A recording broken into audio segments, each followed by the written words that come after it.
আজ থেকে ২০০০ বছর আগে বিখ্যাত গণিতবিদ আর্কিমিডিস বানিয়েছিল একটা টাইম মেশিন, যেটা দিয়ে অতীত বা ভবিষ্যতে ট্রাভেল করা যেত। তবে দ্বিতীয় বিশ্বযুদ্ধের সময় সেই ডিভাইসটি চলে যায় হিটলার বাহিনীর হাতে। ফলে তারা চায় এই টাইম মেশিন দিয়ে যুদ্ধে জয় পেতে, কিন্তু অতীত চেঞ্জ করলে বর্তমানও চেঞ্জ হয়ে যাবে। তাই এই ভয়ঙ্কর কাজে বাধা দিতে ইন্ডিয়ানা জোন্স নামের বিখ্যাত অ্যাডভেঞ্চারার নেমে পড়ে এক দুঃসাহসিক মিশনে। কিন্তু সেটা করতে গিয়ে সে নিজেই এমন এক টাইম ট্রাভেলের লুপে ফেসে যায় যা রীতিমতো কল্পনার বাইরে। শেষ পর্যন্ত এই টাইম ট্রাভেল মেশিন কার হাতে পৌঁছায় তা জানাতেই আমি সামিয়া নিয়ে এলাম Indiana Jones the dial of ডেস্টিনির মুভি এক্সপ্লেনেশন, যার শুরুতেই আমরা ১৯৪৪ সালের ফ্রান্সের একটি নাৎসি দুর্গ দেখতে পাই।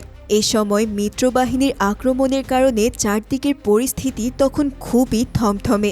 আসলে জার্মানরা এই যুদ্ধে ততদিনে তাদের পরাজয় টের পেতে শুরু করেছিল বিধায় তারা পালিয়ে যাচ্ছিল। ঠিক এমন পরিস্থিতিতে দেখা যায় বিখ্যাত আর্কিওলজিস্ট ইন্ডিয়ানা জোন্স বন্দী হয়েছে জার্মান সৈন্যদের হাতে। ইন্ডিয়ানা জোন্স হলো এমন একজন দুঃসাহসী এক্সপ্লোরার যে নিজের জীবনের পরোয়া না করে প্রাচীন সব মূল্যবান জিনিসপত্র খারাপ মানুষদের হাত থেকে রক্ষা করে। এদিকে জার্মান সৈন্যরা তাকে আমেরিকান গুপ্তচর ভেবে ধরে নিয়ে আসে। এছাড়াও তার কাছ থেকে উদ্ধার করা হয় যীশু খ্রিস্টের সেই বিখ্যাত ল্যান্ড অফ লনজাইনাস। এটাই হলো সেই বর্ষা যা দিয়ে যীশু খ্রিস্টকে হত্যা করা হয়েছিল। তবে রুমের ভেতর থাকা এক জার্মান প্রফেসর বর্ষার এই ফলাটা দেখা মাত্রই চিনে ফেলে। তার দুই চোখ লোভে চকচক করতে থাকে। সে স্বয়ং হিটলারের কাছে এই মহামূল্যবান জিনিসটা উপহার হিসেবে নিয়ে যাওয়ার প্রস্তাব রাখে। কিন্তু জোন্স তাদের এমন অহেতুক উল্লাস দেখে মুচকি হেসে জানায় হিটলার খুব দ্রুতই এই যুদ্ধে হারতে চলেছে। কিন্তু অহংকারী কর্নেল জোন্সের কথায় বিন্দুমাত্র পাত্তা না দিয়ে তাকে ফাঁসিতে ঝুলিয়ে মারার সিদ্ধান্ত নেয়, যার ফলে জার্মান সৈন্যরা তাকে এবার নিয়ে যায় একটি ভাঙাচোরা ঘরে। এরপর তার গলায় পরিয়ে দেওয়া হয় ফাঁসির দড়ি। তবে ঠিক তখনই পুরো পরিস্থিতি বদলাতে শুরু করে, কেননা মিত্রবাহিনীর বিশাল এক বাংকার ব্লাস্টার বোমা এসে তাদের দুর্গ ব্লাস্ট করে দেয়। ফলে পুরো ঘরটি মুহূর্তের মধ্যেই পরিণত হয় এক ধ্বংসস্তূপে। এই ঘটনায় প্রাণ যায় বহু জার্মান সৈনিকের। আর এই সুযোগে ইন্ডিয়ানা জোন্সও কোনো মতে তার ফাঁসির দড়ি খুলে ফেলতে সক্ষম হয়। এরপর সে বুদ্ধি করে একটি জার্মান হেলমেট পরে নেয় এবং তাদেরই একটি গাড়ি চুরি করে সেই ধ্বংসস্তূপ থেকে তীব্র বেগে পালাতে শুরু করে। আসলে এখানে তার মূল লক্ষ্য হলো জার্মানদের সেই ট্রেনটি থামানো, কেননা এই ট্রেনে করেই জার্মানরা সমস্ত মূল্যবান ঐতিহাসিক জিনিসপত্র চুরি করে নিয়ে যাচ্ছে তাদের দেশে। এভাবেই ছদ্মবেশ নিয়ে এক তুমুল ফাইটিংয়ের পর জোন্স ট্রেনটিতে উঠে পড়তে সক্ষম হয়। এদিকে ট্রেনের ভেতর দেখা যায় ব্যাসিল নামের একজন অক্সফোর্ড প্রফেসরকে, যে কিনা ইন্ডিয়ানা জোন্সের খুব কাছের একজন বন্ধু। মূলত জোন্স আর ব্যাসিল মিলেই এখানে এসেছিল অ্যান্টিক জিনিসগুলো উদ্ধারের জন্য। এছাড়াও ব্যাসিল হলো জোন্সের এমন এক পার্টনার যে ঐতিহাসিক জিনিসপত্রের আসল ক্ষমতা সম্পর্কে খুব ভালোভাবে জানে। এখানে জার্মানরা তাকে অনেক টর্চার করে তাদের আসল মিশন জানার জন্য। তবে অনেকক্ষণ ধরে মুখ না খোলার কারণে জার্মান কর্নেল তাকে ফাঁসি দেওয়ার আদেশ দিয়ে দেয়। এদিকে ঠিক সেই মুহূর্তেই সেখানে এসে হাজির হয় ইয়র্গেন ভলার নামের একজন জার্মান পদার্থবিজ্ঞানী। এই ভলার হলো এমন একজন ঠান্ডা মাথার ভিলেন যে হিটলারের চেয়েও নিজের স্বার্থ এবং ম্যাথমেটিক্যাল পাওয়ারকে বেশি গুরুত্ব দেয়। সে অত্যন্ত আত্মবিশ্বাসের সাথে কর্নেলকে জানায় যে তাদের উদ্ধার করা সেই বিখ্যাত বর্ষাটি সম্পূর্ণ নকল। তবে এখানে সে আরও একটা অদ্ভুত বিষয় জানায়। সে বলে তার কাছে আছে অ্যান্টিকা থিরা নামের একটা জাদুকরি ঘড়ি, যা বানিয়েছিল বিখ্যাত গণিতবিদ আর্কিমিডিস। এই অ্যান্টিকা থিরা হলো এমন এক ঘড়ি যা দিয়ে মুহূর্তের মধ্যেই টাইম ট্রাভেল করা সম্ভব। তাই এটাকে ডায়াল অফ ডেস্টিনিও বলা হয়। অর্থাৎ এটা হাতে পাওয়া মানে পুরো দুনিয়ার সময়ের কন্ট্রোল নিজের হাতে নিয়ে নেওয়া। কিন্তু সমস্যা একটাই, এই ঘড়ির কেবল একটাই অংশ তাদের কাছে আছে, আর এর বাকি অংশটা যে পৃথিবীর কোথায় লুকিয়ে আছে তা কেউ জানে না। তবে এই অ্যান্টিকা থিরার নাম শুনেই ব্যাসিলের চোখ চকচক করে ওঠে, কারণ তাদের আসল মিশনটাই ছিল এই টাইম ট্রাভেল ঘড়িটাকে উদ্ধার করা। এদিকে ইতিমধ্যেই জোন্স ট্রেনের ভেতর ঢুকে পড়ে বেশ কিছু জার্মানদের শেষ করে সামনে আগাতে থাকে। এভাবেই যখন সে এক কামরা থেকে অন্য কামরায় যায় তখন দেখা যায় জার্মান সৈন্যরা তাকে কর্নেল ভেবে সেলুট দিতে শুরু করে দিয়েছে। আর সেই সুযোগ নিয়ে শেষ পর্যন্ত সে এমন এক কামরায় এসে পড়ে যেখানে ধরে ধরে সাজানো ছিল সব লুট করা অ্যান্টিক জিনিস। এখান থেকে সে বর্ষার ফলাটি হাতে নিয়ে বুঝতে পারে যে এটি আসলেই একটি ফেক জিনিস। তবে ইতিমধ্যেই জার্মান সৈনিকরা কর্নেলের কাছে জানিয়ে দেয় যে তাদের ট্রেনে শত্রুপক্ষ ঢুকে পড়েছে। তাই সবাই ব্যাসিলকে না মেরেই চলে যায় জোন্সকে খুঁজতে। কিন্তু সবাই চলে গেলে সেই রুমের ছদ্মবেশে এসে উপস্থিত হয় স্বয়ং ইন্ডিয়ানা জোন্স। এখানেই সে ব্যাসিলের কাছ থেকে জানতে পারে টাইম ট্রাভেলিং ঘড়ি অ্যান্টিকা থিরার কথা। তাই তারা দুজন মিলে সিদ্ধান্ত নেয় সেটিকে উদ্ধার করার জন্য। কেননা এটা যদি একবার ভুল কোনো মানুষের হাতে পড়ে যায় তাহলে পৃথিবী অনেক বড় বিপদে পড়বে। এভাবেই কিছুক্ষণ খোঁজাখুঁজির পর জোন্সের হাতে এসে পড়ে সেই অধরা অ্যান্টিকা থিরা ঘড়িটি। অতঃপর ট্রেন থামানোর জন্য তারা দুজন মিলে চলে যায় ইঞ্জিন রুমে। তবে চারদিকে তখন জার্মান সৈনিকরা গিজগিজ করছে। তাই এমন পরিস্থিতি থেকে এখন পালানোই হলো সবচেয়ে বড় চ্যালেঞ্জ। এবং তারা ইঞ্জিন রুমের ছাদে পৌঁছানোর সাথে সাথেই শুরু হয় ভয়ঙ্কর লড়াই। ইতিমধ্যে ট্রেনটিও ততক্ষণে একটি বিপজ্জনক টানেলের কাছাকাছি চলে এসেছে। ফলে জার্মানরা মরিয়া হয়ে তাদের আটকানোর প্রাণপণ চেষ্টা চালাতে থাকে। কিন্তু ঠিক তখনই মিত্রবাহিনীর যুদ্ধবিমান সেখানে এসে হাজির হয়ে ট্রেনের লাইন উড়িয়ে দিতে থাকে। এমন পরিস্থিতিতে সেখানে চলে আসে জার্মান কর্নেল এবং সে ওই বর্ষা নিয়ে জোন্সের উপর হিংস্রভাবে ঝাঁপিয়ে পড়ে। চলন্ত ট্রেনের ছাদে তাদের দুজনের মধ্যে চলতে থাকে এক ভয়ঙ্কর লড়াই। তবে শেষ পর্যন্ত জোন্সের এক বিশাল ধাক্কায় কর্নেল চলন্ত ট্রেন থেকে নিচে পড়ে গিয়ে প্রাণ হারায়। কিন্তু এরই মাঝে ফলার সেখানে আচমকা হাজির হয়ে জোন্সের হাত থেকে মূল্যবান অ্যান্টিকা থিরাটি নিজের দখলে নিয়ে নেয়। সে তার অহংকারের ঘোরে অ্যান্টিকা থিরা হাতে নিয়ে পাগলের মতো হাসতে শুরু করে। কিন্তু মুহূর্তেই বিশাল এক সিগন্যাল পাইপে বাড়ি খেয়ে ফলার বেঘোরেই তার প্রাণ দিয়ে বসে এবং ভাগ্যক্রমে সেই অ্যান্টিকা থিরাটি আবারও চলে আসে জোন্সের কাছে। এদিকে জোন্স এবং ব্যাসিল দেখতে পায় তাদের মাথার উপরে রয়েছে মিত্রবাহিনীর যুদ্ধবিমান। ফলে বুঝতে আর বাকি থাকে না যে এই ট্রেনের উপর এখন বিশাল বোম্বিং হতে চলেছে। তাই তারা আর বিন্দুমাত্র সময় নষ্ট না করে চলন্ত ট্রেন থেকে নিচের নদীতে ঝাঁপ দেয়। আর জার্মানদের সেই স্পেশাল ট্রেনটি বিস্ফোরণে নদীর উপরে থাকা ব্রিজের সাথেই সম্পূর্ণ ধ্বংস হয়ে যায়। অর্থাৎ ফাইনালি তারা এই বিশেষ ঘড়িটিকে উদ্ধার করে নিল। কিন্তু এরপর সেটা নিয়ে কি হয় তা জানতে আমরা চলে আসি বর্তমান সময়ে। সালটা এখন 1969 সালের জুলাই মাস।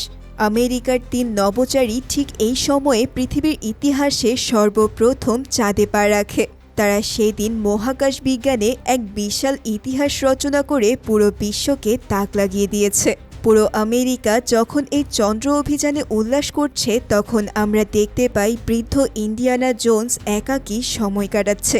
জোন্স এতদিন নিউ ইয়র্কের হান্টার কলেজের আর্কিওলজি প্রফেসর হিসেবে ক্লাস করিয়েছে। আজ তার এই ক্যারিয়ারের শেষ দিন। তাই সে অনেক আগ্রহ নিয়ে ক্লাসে গেলেও সবাই এই চাঁদ জয়ের আনন্দে তার দিকে কোনো মনোযোগই দেয় না। অতঃপর তাকে কলেজ থেকে রিটায়ারমেন্টের একটি গিফট দেওয়া হয়। তবে জোন্স সেটিকে রাস্তার এক সাধারণ ভিক্ষুককে দিয়ে দেয়। মোট কথা জোন্সের জীবনের অ্যাডভেঞ্চার বৃদ্ধ বয়সে এসে পুরোপুরি থমকে গেছে। এদিকে স্ক্রিনে এবার যাকে দেখানো হয় তাকে দেখে আমি পুরোই শকড হয়ে গিয়েছিলাম। কেননা এই ব্যক্তি আর কেউই নয়, সে হলো সেই নৎসি বাহিনীর পদার্থবিজ্ঞানী ফলার।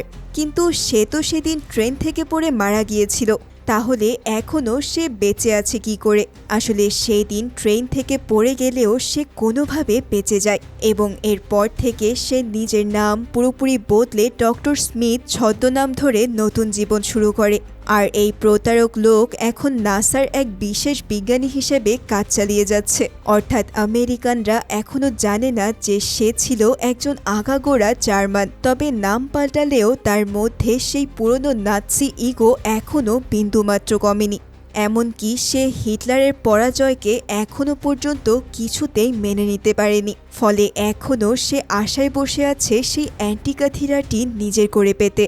কেননা এটা দিয়ে সে অতীতে টাইম ট্রাভেল করে পুরো ইতিহাস পাল্টে ফেলতে চায়। আর এই উদ্দেশ্য হাসিল করার জন্যই সে এত বছর ধরে এভাবে ছদ্মবেশে দিন পার করছে। অন্যদিকে জোন্স যখন বিরক্তি নিয়ে বাড়ি ফেরে তখন তার সাথে দেখা হয় এক তরুণীর, যার নাম হেলেনা। এই মেয়েটি আসলেই তার পুরনো বন্ধু ব্যাসিলের একমাত্র মেয়ে। হেলেনা বর্তমানে আর্কিওলজিতে নিজের ডক্টরেট ডিগ্রি করছে, যেখানে তার গবেষণার মূল বিষয়বস্তু ওই রহস্যময় জাদুকরী ঘড়ি অ্যান্টিকা থিরা। কেননা তার বাবা ব্যাসিল জীবনের শেষ দিন পর্যন্ত এই ঘড়ির টাইম ট্রাভেলিং ক্ষমতা নিয়ে পাগলের মতো গবেষণা করে গিয়েছিল। তাই সে এখানে এসেছে জোন্সের কাছ থেকে এর ব্যাপারে বিস্তারিত জানতে। তবে এই মুহূর্তে দেখা যায় একজন CIA এজেন্ট তাদের দুজনকে ফলো করছে।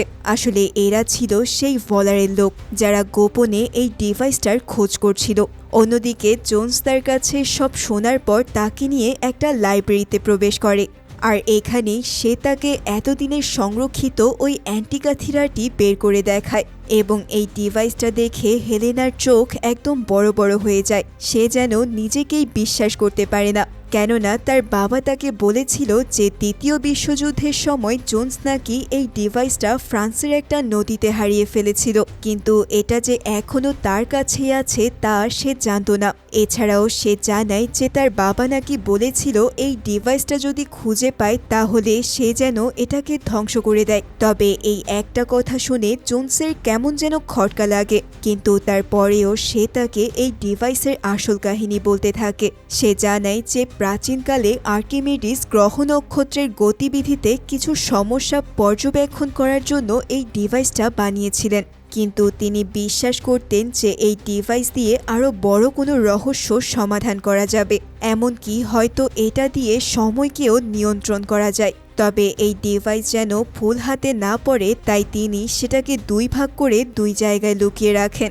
অর্থাৎ এখন একটা তো আছে জোন্সের কাছে, কিন্তু বাকিটা কোথায় লুকানো আছে তা আজ পর্যন্ত কেউই জানে না। তবে এটার নাকি একটা বিশেষ ম্যাপ রয়েছে, আর সেই ম্যাপ খুঁজে বের করতে পারলেই বাকি অর্ধেকটা হয়তো খুঁজে পাওয়া যাবে। তবে এসব কথা বলার মাঝেই দেখা যায় বাহির থেকে সেই CIA এজেন্ট সব শুনে নিয়েছে এবং তারা অ্যাটাক করার জন্য প্রস্তুতি নিচ্ছে। এদিকে হেলেনা যখন বুঝতে পারে যে ঘড়িটি সত্যি সত্যি জোন্সের কাছে আছে তখন সে চরম স্বার্থপরের মতো নিজের আসল রূপটি বের করে আনে। আসলে সে এখানে কোনো রিসার্চের জন্য নয়, বরং এখানে এসেছিল এটা চুরি করতে। তাই সে অনুসারে সে অত্যন্ত ধূর্ততার সাথে জোন্সকে বোকা বানিয়ে ওই অ্যান্টিকা থিরাটি নিয়ে সেখান থেকে পালাতে শুরু করে। কিন্তু ঠিক তখনই CIA এজেন্টরা সেখানে চলে আসে এবং জোন্স সরাসরি তাদের মুখোমুখি পড়ে যায়। কিন্তু জোন্স তার তীক্ষ্ণ বুদ্ধি কাজে লাগিয়ে লাইব্রেরির ভেতরের বিশাল শেলফগুলো উল্টে দিয়ে কোনো মতে বেঁচে ফিরে। তবে বাইরের রুমে আসতেই সে দেখতে পায় তার এক সহকর্মী রক্তাক্ত অবস্থায় মাটিতে পড়ে আছে, যাকে কিছুক্ষণ আগেই এই এজেন্টরা নির্মমভাবে হত্যা করেছে। এসব দেখে জোন্স দ্রুত পুলিশকে জানানোর চেষ্টা করে, কিন্তু তার আগেই এজেন্টরা তাকে ধরে একটি ভ্যানে তুলে নেয়। তবে এখানে জোন্স খুব সহজেই বুঝতে পারে যে এরা আসলে ভলারের ভাড়া করা গুন্ডা বাহিনীর সদস্য। এদিকে তাদের গোপন ভ্যানটি প্যারেডের ভিড়ের কারণে রাস্তায় আটকা পড়ে এক বিশাল যানজট তৈরি করে, ফলে এবার তারা জোন্সকে হাঁটিয়ে নিয়ে যেতে শুরু করে। জোন্স এই প্রচণ্ড ভিড়ের সুযোগ নিয়ে মিছিলে থাকা সাধারণ মানুষের সাথে সমান তালে স্লোগান দিতে দিতে এজেন্টদের কিল ঘুষি মেরে কোনো মতে নিজেকে ছাড়িয়ে নেয়। এরপর সে একজন পুলিশ অফিসারের ঘোড়ায় চড়ে বসে এবং প্যারেডের ভিড় ঠেলে তীব্র বেগে পালাতে শুরু করে। এদিকে এজেন্টরাও একটি বাইক ছিনতাই করে তার পিছু পিছু তাড়া করতে থাকে। তবে জোন্স শেষ পর্যন্ত তার ঘোড়াটিকে সোজা সাবওয়ে টানেলের ভেতরে ঢুকিয়ে দেয় এবং তীব্র বেগে আসা ট্রেনের সাথে পাল্লা দিয়ে অবশেষে এজেন্টদের ফাঁকি দিতে সক্ষম হয়। অতঃপর জোন্স পুলিশের হাত থেকে বাঁচার জন্য সোজা চলে যায় তার অনেক পুরনো এবং বিশ্বস্ত বন্ধু সালার কাছে। সাল্লাহ হলো জোন্সের এমন এক পুরনো সঙ্গী যে সব সময় চরম বিপদেও তাকে একদম সঠিক খবরাখবর দেয়। যথারীতি জোন্স তার সাথে ঘটা সবকিছু সাল্লাহকে খুলে বলে। আর কিছুক্ষণের মধ্যেই সালাহ তাকে জানায় যে হেলেনা ওই মহামূল্যবান ঘড়িটি মোরক্কোর তানজিয়া শহরের একটি গোপন আন্ডারগ্রাউন্ড অকশনে বিক্রি করতে যাচ্ছে। আর এর কারণ হলো হেলেনার নামে আন্ডারওয়ার্ল্ডের গ্যাংস্টারদের বিশাল অঙ্কের ঋণ রয়েছে। এজন্যেই সে যে কোনো মূল্যে প্রচুর অর্থ জোগাড় করতে মরিয়া হয়ে আছে।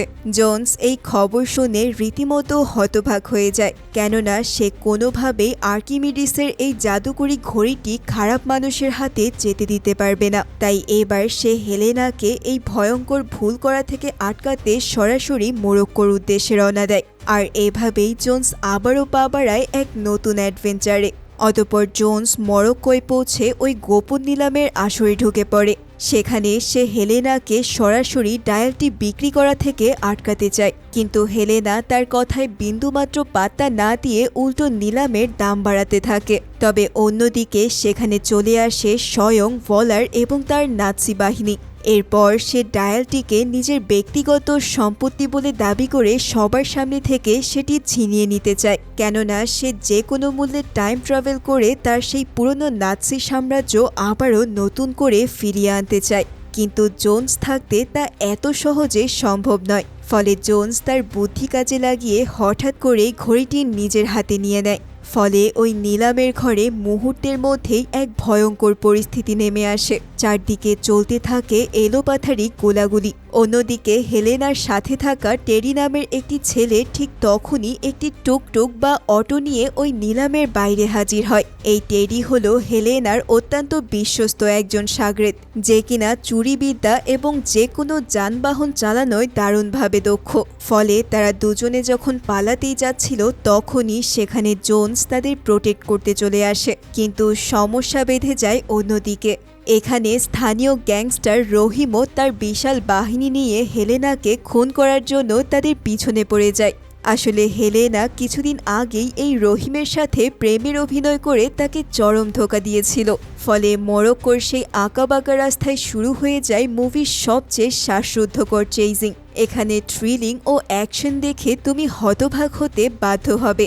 এভাবেই জোন্স নিজেই শহরের উঁচু নিচু সিঁড়ি দিয়ে এমন অদ্ভুতভাবে অটো চালায় যা দেখে আমি পুরোই অবাক হয়ে গিয়েছিলাম। কিন্তু ঠিক তখনই রহিমের লোকেরা চারদিক থেকে তাদের ঘিরে ধরে গুলি ছুটতে থাকে। তবে জোন্স তার তীক্ষ্ণ বুদ্ধি কাজে লাগিয়ে অন্য একটি ধ্বংসপ্রায় গাড়ি দিয়ে রহিমদের লোকেদের ব্যালেন্স পুরোপুরি নষ্ট করে দেয়। হেলেনাও চলন্ত অটো থেকে লাফিয়ে পড়ে ভলারের গাড়ি থেকে ডায়ালটি ছিনিয়ে নেয়ার আপ্রাণ চেষ্টা করতে থাকে।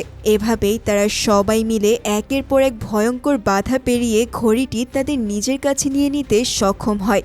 এরপর তারা নিরাপদ জায়গায় পৌঁছেই সিদ্ধান্ত নেয় যে এই ঘড়ির সেকেন্ড পার্ট খোঁজা এখন সবার আগে প্রয়োজন। তখন হেলেনা জোন্সকে জানায় যে তার বাবা ব্যাসিল ঘড়িটি নিয়ে গবেষণা করার সময় বেশ কয়েকটি গোপন নোটবুক লিখেছিল। সেই নোটবুকগুলোতে আর্কিমিডিসের গ্রাফিকো নামের একটি বিশেষ পাথরের কথা খুব স্পষ্টভাবে উল্লেখ করা আছে। এই গ্রাফিকো পাথরটি মূলত এমন একটি ম্যাপ যা তাদেরকে ঘড়িটির বাকি অংশের কাছে সরাসরি নিয়ে যাবে। হেলেনা আরও জানায় যে ওই পাথরটি প্রাচীন গ্রিসের ইজিয়ান সাগরে ডুবে যাওয়া একটি পুরনো রোমান জাহাজের ধ্বংসস্তূপের ভেতর রয়েছে। ফলে এবার তাদের সেখানে যেতে হবে ওই ম্যাপ উদ্ধারের জন্য। এখন সেই প্ল্যান অনুসারে তারা সবাই গ্রিসের দিকে রওনা হয়।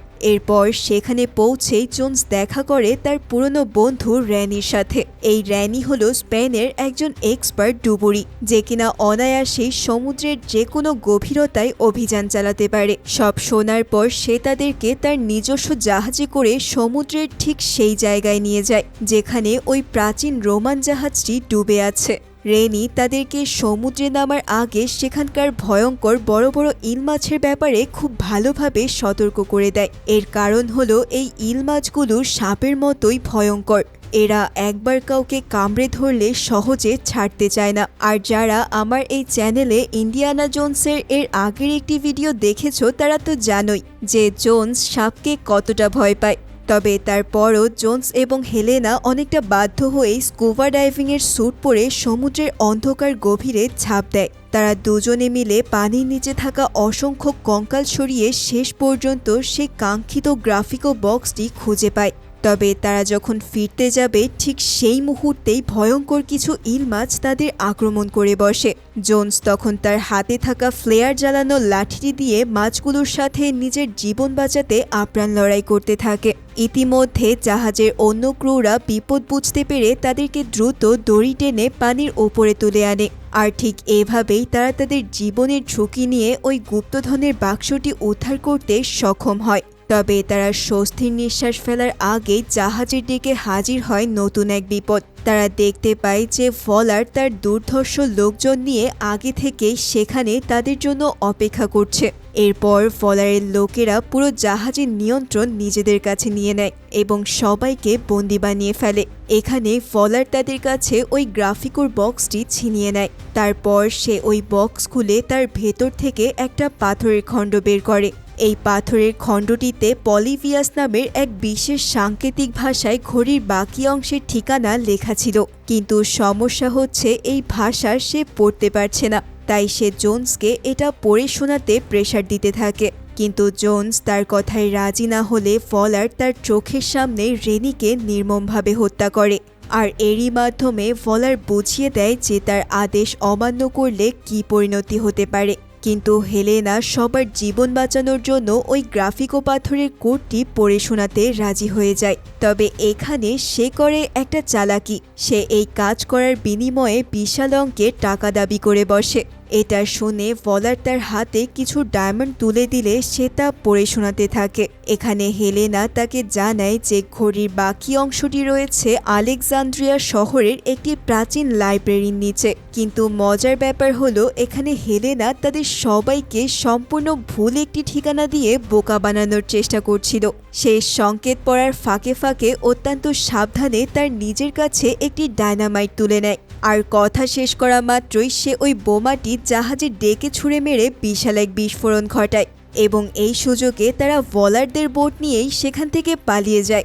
এরপর নিরাপদ দূরত্বে এসে জোন্স পাথরের গ্রাফিকো খণ্ডটি ভালোভাবে পরীক্ষা করতে থাকে। এখানেই সে বুঝতে পারে যে সাধারণ কোনো পাথরের বস্তুর ওজন এত কম হতে পারে না, তাই হতেই পারে এটি কোনো পাথরই না, কারণ প্রাচীনকালে আসল জিনিস লুকোতে কাঠ বা মোমের প্রলেপ ব্যবহার করা হতো। ফলে পকেট থেকে একটা লাইটার বের করে সে গ্রাফিকোটিতে সরাসরি আগুন ধরিয়ে দেয়। এভাবেই উপরের প্রলেপ পুড়ে যেতেই ভেতর থেকে বেরিয়ে আসে খাঁটি সোনার আসল গ্রাফিকোটি। একবার চিন্তা করো, গ্রেট আর্কিমিডিস তার গুপ্তধনটি কতটা বুদ্ধিমত্তার সাথে লুকিয়ে রেখেছিল। এরপর জোন্স সোনার গ্রাফিকোটির সংকেত পড়ে জানতে পারে যে আর্কিমিডিসের আসল কবরটি রয়েছে সিসিলি শহরের ইয়ার অফ ডায়োনিসিয়াস নামের একটি গুহার ভেতর, আর সেখানেই রয়েছে এই ঘড়ির আরেকটি অংশ, যার ফলে তারা এবার চলে আসে সিসিলি শহরে। কিন্তু এখানে তাদের জন্য এমন এক বিপদ অপেক্ষা করছিল যা তারা কল্পনাও করেনি। এখানে দেখা যায় হেলেনার সাথে থাকা টেডি নামের ছোট ছেলেটি আইসক্রিম কিনতে তাদের থেকে কিছুটা দূরে সরে যায়, কিন্তু ঠিক তখনই সেখানে এসে হাজির হয় ভলার এবং তার দলবল। তারা তাকে জোর করে ভ্যানে তুলে কিডন্যাপ করে ফেলে, আর এভাবেই তারা ফেঁসে যায় নতুন এক বিপদে। তবে এখানে হেলেনা জানায় যে তারা যেখানেই যাক না কেন তারা অবশ্যই তাদেরকে ফলো করবে এবং টেডিকেও তারা এই মুহূর্তে কোনো ক্ষতি না করে তথ্যর জন্য ব্যবহার করবে। তাই যথারীতি জোন্স এবং হেলেনা নিজেদের কাজে লেগে পড়ে। তারা দুজন সোজা চলে যায় ইয়ার অফ ডায়োনিসিয়াস গুহায়, যার ভেতরটা বেশ দমবন্ধকর এবং ঘুটঘুটে অন্ধকার ছিল। এখানে তারা গ্রাফিকোর সংকেত থেকে জানতে পেরেছিল যে হারিকেন বা ঝড়ের মতো প্রতিধ্বনি ব্যবহার করে আসল পথ খুঁজে বের করতে হবে। তাই এবার তারা নিজেরাই অদ্ভুত সব শব্দ তৈরি করতে করতে সামনের দিকে এগোতে থাকে এবং এভাবেই যেখানে সবচেয়ে জোরে শব্দের প্রতিধ্বনি ফিরে আসছিল তারা ঠিক সেই দিকটাই বেছে নেয়। কিন্তু ততক্ষণে তাদের বাধা দিতে সেখানে টেডিকে নিয়ে উপস্থিত হয় ভলার ও তার বাহিনী। এদিকে জোন্সরা গুহার সরু পথ পার হয়ে একটা অদ্ভুত পুলের সামনে এসে দাঁড়ায়। এই পুলের দুই পাশেই কিছু বড় বড় পাথরের খণ্ড খুব সুন্দরভাবে সাজানো ছিল। এসব দেখে জোন্স বুঝে যায় যে এই পুলের মধ্যেই লুকিয়ে আছে সমাধির আসল পথটি। এর কারণ হলো আর্কিমিডিস পানির উচ্চতা বাড়ার বৈজ্ঞানিক সূত্র নিয়ে অনেক বেশি গবেষণা করেছিলেন। ফলে তারা দুজনে মিলে ওই ভারী পাথরগুলো সরাসরি পানির ভেতরে ফেলতে শুরু করে এবং তার অনুমান মতোই একসময় পুলের সব পানি সরে গিয়ে নিচ দিয়ে খুলে যায় গোপন একটি দরজা। এভাবেই জোন্স তার অসাধারণ বুদ্ধিমত্তা খাটিয়ে বের করে ফেলে 2000 বছরের পুরনো আর্কিমিডিসের সমাধি। এরপর তারা সমাধির ওপরে থাকা ধুলোমাখা কাপড় সরাতেই দেখা মেলে আর্কিমিডিসের মমি করা লাশটি, আর তার ঠিক পাশেই খুঁজে পাওয়া যায় সেই বহুল প্রতীক্ষিত ঘড়িটির সেকেন্ড পার্ট, যা ফাইনালি তারা উদ্ধার করতে সক্ষম হয়েছে। কিন্তু জোন্স একটা জিনিস দেখে বেশ অবাক হয়ে যায়। সে দেখতে পায় মমির হাতে একটি আধুনিক ঘড়ি। তবে এটা কি করে সম্ভব? কেননা আজ থেকে 2000 বছর আগে এই ধরনের আধুনিক ঘড়ির আবিষ্কার হওয়ার কোনো সম্ভাবনাই ছিল না। এসব দেখে জোন্সও এবার শিওর হয় যে এই ঘড়ি দিয়ে আসলেই টাইম ট্রাভেল করা পসিবল। কিন্তু ঠিক তখনই সেখানে এসে উপস্থিত হয় ভলার এবং সে তাদের কাছ থেকে সেই মূল্যবান ডিভাইসটি ছিনিয়ে নেয়। এরপর তারা জোন্সদের ধরে নিয়ে যায় একটা এয়ারফিল্ডে। এই এয়ারফিল্ডে আগে থেকে রেডি ছিল একটা নাৎসি যুদ্ধবিমান। আসলে তাদের উদ্দেশ্য ছিল এই ডিভাইসটি ব্যবহার করে 1939 সালে যাওয়া এবং দ্বিতীয় বিশ্বযুদ্ধের আগেই হিটলারকে হত্যা করে ভলারই হবে নৎসি বাহিনীর লিডার। মানে ইতিহাস বদলানোর কি ভয়ঙ্কর প্ল্যান একবার চিন্তা করো। ইতিমধ্যেই ভলার সেই ম্যাপটা পড়ে জানতে পারে যে কিভাবে এই টাইম ট্রাভেল মেশিনটা কাজ করে। নির্দেশনা অনুযায়ী ঘড়িটি চালু করতেই আকাশের মাঝখানে একটা পোর্টাল খুলে যায়, যেখানে প্রবেশ করলেই টাইম ট্রাভেল করা যাবে। তাই তারা এবার সেই পোর্টালের দিকে রওনা দেয় এবং দেখতে দেখতেই ভলার পোর্টালটির একদম কাছাকাছি পৌঁছে যায়। কিন্তু এখানে জোন্স বুঝতে পারে যে ভলারের এই টাইম ট্রাভেলিং ক্যালকুলেশনে মারাত্মক একটি ভুল রয়েছে। এর কারণ হলো আর্কিমিডিস যখন এই ঘড়ি বানিয়েছিলেন তখন মহাদেশীয় কন্টিনেন্টাল ড্রিফের কথা কেউ জানতই না। ফলে পৃথিবীর মানচিত্র সময়ের সাথে সাথে যে পরিবর্তিত হয়েছে সেটা ওই ঘড়ির হিসেবে ধরা নেই। তার মানে এটার কোনো গ্যারান্টি নেই যে তারা ঠিক 39 সালেই পৌঁছাবে, যার ফলে জোন্স চিৎকার করে ভলারকে প্লেন ঘোরাতে বলে। কিন্তু অহংকারী ভলার তার কথায় বিন্দুমাত্র কান দেয় না। তবে জোন্সের আইডিয়া অনুসারেই সামনে যা ঘটে তা একদমই অকল্পনীয়। এখানে দেখা যায় তারা 1939 সালে না পৌঁছে সোজা চলে গেছে 213 খ্রিস্টপূর্বের সিরাকিউস শহরে। এখানে তারা দেখতে পায় এমন এক পৃথিবীকে যেখানে নেই কোনো আধুনিক ঘরবাড়ি, শুধু দেখা যাচ্ছে সমুদ্রের বুকে গর্জে ভেসে যাচ্ছে সব প্রাচীন রোমানদের বিশাল যুদ্ধজাহাজ। অন্যদিকে রোমান সৈন্যরা এমন বিশাল প্লেনটিকে প্রথম দেখা মাত্রই একটা ড্রাগন বলে ভেবে নেয়, যার ফলে তারা প্লেনের দিকে লক্ষ্য করে বর্ষা আর গোলা ছুটতে শুরু করে। এভাবেই এক আঘাতে প্লেনের ইঞ্জিন মারাত্মকভাবে ক্ষতিগ্রস্ত হয়। এদিকে এই ম্যাসাকারের সুযোগ নিয়ে জোন্স ও হেলেনা ভেতরে শুরু করে মারামারি। এভাবেই দুর্দান্ত এক ফাইটিংয়ের পর তারা সুযোগ বুঝে প্যারাশুট নিয়ে নিচে ঝাঁপিয়ে পড়ে। কিন্তু এদিকে ভলার আর সেই প্লেনকে নিজের কন্ট্রোলে রাখতে না পেরে আছড়ে পড়ে মাটিতে এবং ফাইনালি এমন মুহূর্তের মধ্যে দিয়েই ভলারের জীবনের অবসান ঘটে। তবে এবার আমরা দেখতে পাই স্বয়ং আর্কিমিডিসকে, যে কিনা তখনও সেই অ্যান্টিকাথিনাটি বানাচ্ছিল। ঠিক এমন মুহূর্তে প্লেন ক্র্যাশের কথা শুনে সে ছুটে আসে তা দেখার জন্য। তবে এখানে এসে সে পুরোই অবাক হয়ে যায়, কেননা আর্কিমিডিস খুঁজে পায় একদম তৈরি করা অ্যান্টিকাথিনাটি। তার মানে মুহূর্তেই সে বুঝে যায় এই জিনিসগুলো এসেছে ভবিষ্যৎ থেকে এবং তার ডিভাইসটা ফাইনালি কাজ করেছে। এছাড়াও সে ভলারের হাতের ঘড়িটা দেখে সেটা গবেষণার জন্য নিজের কাছে রেখে দেয়। আর ঠিক এই ঘড়িটাই আমরা কিছুক্ষণ আগেই তার মমিতে দেখতে পেয়েছিলাম। এদিকে জোন্সরাও সেফলি ল্যান্ড করে আর তখনই সেখানে হাজির হয় স্বয়ং আর্কিমিডিস। জোন্স নিজের চোখের সামনে ইতিহাসের এই মহান স্থাপতিকে দেখে রীতিমতো আবেগে আপ্লুত হয়ে যায়। এছাড়াও সে এই প্রাচীন যুগের ভয়ঙ্কর যুদ্ধ দেখে একেবারে মুগ্ধ হয়ে পড়ে। জোন্স এবার অত্যন্ত ইমোশনাল হয়ে হেলেনাকে বলে যে সে আর বর্তমান সময়ে ফিরে যেতে চায় না। এখন এই কথা শুনে তো হেলেনা পুরোই হতভাগ হয়ে পড়ে। তবে তার এই আত্মঘাতী সিদ্ধান্তের আসল কারণ হলো জোন্সের জীবনে এখন আপন বলতে আর কেউই নেই। কেননা যুদ্ধে তার নিজের একমাত্র ছেলে মারা গিয়েছে এবং তার স্ত্রী এই শোক থেকে আর কখনোই উঠতে পারেনি, ফলে সেও তাকে ছেড়ে দিয়ে একদম একা করে চলে গেছে। তবে হেলেনা তার এই পাগলামি দেখে বেশ বিরক্ত হয়, কেননা সে যদি এখানে থেকে যায় তাহলে সম্পূর্ণ ভবিষ্যৎ পাল্টে যাবে। কিন্তু জোন্স কিছুতেই রাজি না হওয়ায় হেলেনা শেষ পর্যন্ত তাকে সজোরে এক ঘুষি মেরে পুরোপুরি অজ্ঞান করে দেয়। অতঃপর জোন্স চোখ খুলে নিজেকে 1969 সালের বর্তমান সময়ে আবিষ্কার করে। কিন্তু প্রশ্ন হলো, তারা এখানে ফিরল কী করে?